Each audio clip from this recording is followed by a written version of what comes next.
हम रीता आप सबके सामने एक बहुत प्यारा और शानमयी गीत लेकर आई ही। आप लोग हमरे गीत के सुनिए और कमेंट करके बताइए कि आप सबके गीत कैसन लगा। जय माता दी, जय अवसान मैया। आप सब हमरे चैनल ऋतुजा अवधी लोक गीत के लाइक करब, सब्सक्राइब करब और शेयर करब मत भूल जाइए। धन्यवाद। दिनवा मानऊ बैया गने दूर दूरिया गने दूर दूरिया करऊ बई साथ सुहागिन बोलऊ बैया गने दूर दूरिया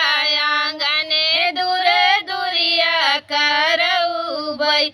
गैया के गोबरा से अंगना लिपऊ बई गैया के गोबरा से अंगना लिपऊ बई पिसना से चौका पूरई बई आंगने दूर दूरिया आंगने दूर दूरिया करऊ बई बेफई के दिनवा मानऊ बई आंगने दूर दूरिया आंगने दूर दूरिया करऊ बई सात सुहागिन बोलऊ बई आंगने दूर दूरिया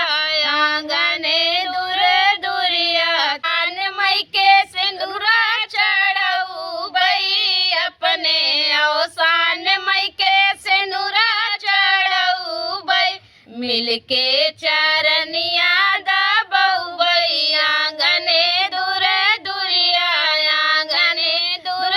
दूरिया करऊ बई बेफई के दिनवा मानऊ बई आंगने दूर दूरिया आंगने दूर दूरिया करऊ बई सात सुहागिन बोलऊ बई आंगने दूर दूरिया आंगने दूर दूरिया करऊ बई अपने अवसान मई के कथवा सुनऊ बई अपने अवसान मई के कथवा सुनऊ बई घियना के दियना जलऊ बई आंगने दूर दूरिया